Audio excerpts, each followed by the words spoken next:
Ever shown up to a new home celebration and instantly panicked because you don't want your gift to become that one drawer item?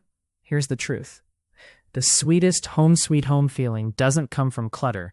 It comes from pieces that actually belong in the space. The source even spells it out. Housewarming gifts should feel useful and thoughtful, ideally not hidden away. It also admits moving is stressful, and it reminds you new homeowners are suddenly hit with down payments, closing costs, and surprise repairs. So instead of random stuff, bring a living room or bedroom showpiece that anchors the vibe. An abstract tabletop sculpture for the console, a sleek ceramic figurine for a side shelf, or a statement wall frame showpiece that makes bare walls feel finished.